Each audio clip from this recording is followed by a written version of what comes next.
Mà đàn ông mà gặp phụ nữ sắn vô người ta chụp hai cái gì trước các bạn biết không? Trong sửa điện tử cũng y chang à. Hi, xin chào tất cả các cô chú anh chị và các học viên thân mến. Thầy Mò hôm nay sẽ hướng dẫn cho các bạn phân tích và sửa chữa một cái máy cấp nguồn. Một cái máy cấp nguồn này á là Ô Long mua cách đây cũng mười mấy năm rồi, với giá khoảng 3 triệu mấy đó. Nó rất là đắt tiền nên mình phải sửa nó khi nó hư hỏng. Đây là các bạn thấy không, cái núm nè, cái núm này mình xe ra chẳng có tác dụng gì nữa cả. Hai cái này là hai cái que để mình kẹp nguồn đó, để mình sửa chữa cung cấp nguồn cho những thiết bị khác đó các bạn. Chập nó lại nó cũng không có kêu tách tách gì hết trơn hết trọi. Rồi bây giờ bắt đầu là mình sẽ phanh phui nó ra, phanh phui nó ra để cho mình biết. Đây là cái nút nè, cái nút này là cái nút để gạt lên là số vôn, gạt xuống là dòng.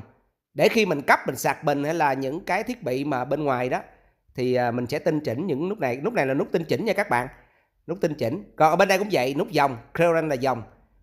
Thì đây là nút chỉnh dòng bao nhiêu ampere. Đây là được 3 ampere nha các bạn, 3 ampere mà nó chặn lên. Còn cái nút cái bên cạnh này nè là cái nút chỉnh tinh chỉnh. Ví dụ như 2 ampere thì mình chỉnh lên 2 ampere 1, ampere 2. Còn nó cũng giống như nút này ha các bạn ha. Nút này cũng là nút tinh chỉnh nha. Còn cái nút đen này là để dòng cao hay dòng thấp nha. Rồi cái máy cấp nguồn này nó cũng khá là đơn giản. Nút này là nút tắt nguồn. Nào chúng ta hãy tháo bên trong ra coi nội tạng nó có như thế nào nha. Rồi mình phải phân tích cho các bạn xem để mà sửa chữa những máy cấp nguồn hay là những bất kỳ các máy nào nó cũng có như nhau. Rồi ok, bây giờ bên trong đó các bạn thấy nè, nhìn xung quanh là bật chế độ quan sát lên, quan sát xem coi nó bị cái gì mà nó lại không số volt ra, chứng tỏ là số volt không được cung cấp lên vi xử lý, báo về vi xử lý, nên vi xử lý chỉ báo màn hình hiển thị đó là không có volt. Và bật chế độ phỏng đoán lên, các bạn thấy hai que này á, chập lại là đáng ra để nó kêu tắt là nó bóng ngắt rờ le để nó ngắt điện khi chạm chập bên ngoài. Các bạn bật chế độ quan sát, các bạn thấy nè, và phỏng đoán đây là cái tăng phô nha các bạn. Điện nó đã vô cái tăng phô rồi nên nó mới có điện cung cấp cho vi xử lý để vi xử lý hiển thị. Nhưng ở đây nó gồm có những khối nguồn như thế nào đây? Cái bo màu xanh này nè là cái bo xử lý nguồn điện và cung cấp điện lên vi xử lý, và bo mạch công suất để mà hạ dòng xuống. Thì các bạn biết cục tăng phô này nè, nó sẽ ra điện đó là 18V, maximum 18V, để nó cung cấp điện cho cái bo công suất để hạ áp xuống. Thì cái trụ này nè, hai cái trụ này là cái trụ để mà đưa cái điện ra, điện âm và điện dương ra đó, điện cộng và trừ đó. Thì ở đây là các bạn nhìn thấy con diode này ha, có con diode đó, con diode to đó là con diode chống ngược dòng, chống bị sốc dòng. Khi chúng ta kẹp bình để sạc hay là kẹp những cái thiết bị mà dòng nó có điện ở bên ngoài á, thì nó sẽ chạy ngược lại, thì nó sẽ không bị hư hỏng của thiết bị chúng ta, là nó chỉ đưa cho một chiều thôi. Diode này là phát huy tác dụng đó là diode một chiều, chỉ cho dòng điện đi một chiều qua thôi, là đi từ dương sang âm. Các bạn nên nhớ nha, ở những thiết bị nào cũng vậy hết, kẹp nguồn này các bạn cũng phải biết con diode. Rồi bây giờ tôi đo volt DC cho cái ngõ ra. Thì mình nhìn thấy ở đây có một con diode chống ngược dòng. Nếu con diode này nó bị nóng đó các bạn, là cái con diode này nó bị nóng thì nó bị chạm đó, giữa âm và dương thì nó sẽ hạ cái điện thế ở đầu ra. Thì chúng ta sẽ thay nó. Cái con diode này các bạn thường thấy ở những thiết bị nào nó cũng có hết á. Thiết bị nào mà cấp nguồn vào và nguồn ra thì nó cũng có con diode để chống ngược dòng này. Tại vì diode chỉ có một chiều, cho điện dương sang âm, không cho ngược lại, thì chúng ta làm cho những việc kẹp bình rồi đó thì nó sẽ bị chống ngược dòng. Hay là trong những cái tấm năng lượng solar đó, là năng lượng mặt trời đó các bạn, nó sẽ có con diode chống ngược dòng đó. Rồi trước tiên á, các bạn quan sát xong rồi các bạn thấy á, cái chỗ nào mà nó hở á, các bạn chấm chì lại hết. Tại vì lâu ngày mình xài mười mấy 20 năm rồi, cái mối chì nó sẽ khô.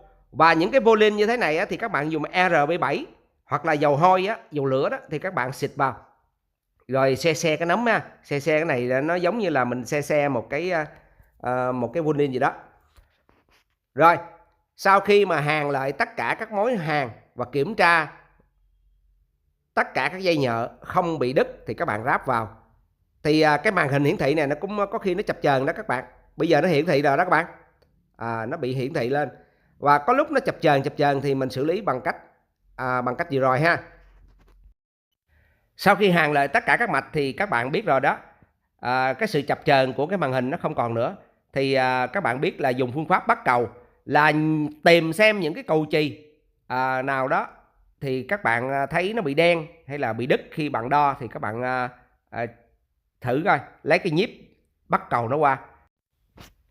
Như vậy thì tóm lại trong cái việc sửa chữa của chúng ta, đầu tiên chúng ta phải xem những cái con điện trở cầu chì ở trong bo mạch của chúng ta, điện trở nhiệt, điện trở cầu chì, điện trở NCT. Thì các bạn phát hiện những con điện trở đó chết thì các bạn hãy thay trước. Trước khi thay thì các bạn nghi ngờ đó thì các bạn dùng cái nhíp đó, các bạn nối bắt cầu nó qua. Đây là những cầu chì, các bạn thấy nè, đo các bạn xem. Đáng ra tôi đã đo trước các bạn rồi, nhưng mà thử cho các bạn xem rồi đo trước cho nó hiệu quả. Rồi việc mà nối cầu chì như thế này nè, cầu chì này là cầu chì có 2 cái chân nên chúng ta mua rất là khó. Thì tốt nhất thì các bạn mua cầu chì để thài vào cho đúng ampere, để sau này mình có chậm chập nữa thì còn mấy. Thì bây giờ tôi sẽ hướng dẫn cho các bạn một kỹ năng hàn cầu chì. Cái chì của mình đang hàn á thì mình bắt cầu qua. Chì này cũng có tác dụng rất là tuyệt vời. Các bạn hãy nhìn cái thao tác của thầy Mò nha. Những kỹ năng này các bạn phải luyện tập nha. Thì như thường lệ thì cuối video Ô Long sẽ chia sẻ những sơ đồ hoặc là những cái khối phân tích cho các bạn xem để các bạn nắm rõ những từng cái loại máy mà Ô Long đang chia sẻ cho các bạn nha. Đây là cái khối nguồn từ cục tăng phô đi nguồn xuống và qua cầu chì và qua bộ nắng nguồn, từ điện AC trở thành điện DC để cung cấp cho mạch nguồn. Các bạn lưu ý khi sửa máy thì các bạn nhìn vào cục tăng phô đó, cái cục tăng phô á mà nó ra rất là nhiều cái đường nguồn. Ví dụ như đường nguồn 5V cho vi xử lý, một đường nguồn 18V cho công suất và một đường nguồn để cho quạt. Vậy các bạn chú ý nè, tất cả các thiết bị máy móc mình mà bật công tắc nguồn lên không thấy nhúng nhích gì hết trơn trọi á, quạt không quay, màn hình không hiển thị, không kêu rè rè, không kêu ù ù, không nóng, không gì hết trơn trọi, thì các bạn hãy xem dây nguồn cung cấp vào có điện 220 chưa. Nhất là dây bị đứt, chấu nguồn bị sụt xịt và công tắc bị hư. Nếu đã có điện 220 vào tăng phô, đó là biến áp, mà đầu ra nó không ra thì biến áp của chúng ta đã bị hư. Và khi AC được biến qua DC thì phải bắt buộc điều này bắt di bắt dịch nè, là phải có qua cái cầu diode hoặc là cái con diode nắng toàn kỳ hay là nắng bán kỳ. Nhớ không các bạn? Để mới nó ra DC được, từ DC đó các bạn kiểm tra có hay chưa. Nếu mà có DC rồi mà chưa ra cái đầu out để cung cấp cho những thiết bị khác thì các bạn hãy kiểm tra phần công suất bằng SO hay là MOSFET. Ở đây cái máy cấp nguồn của chúng tôi đang sử dụng đây đó là bằng SO. Rồi một điều kinh nghiệm mà tôi muốn nhắc nhở cho các bạn nè, cái này để dễ hiểu nè. Khi mà đàn ông mà gặp phụ nữ sắn vô người ta chụp hai cái gì trước các bạn biết không? Trong sửa điện tử cũng y chang Đầu tiên các bạn mà sắn vô các bạn chụp hai cái tụ, đo cực âm cực dương coi nó có lên nguồn hay chưa. Điện nó có hoạt động chưa?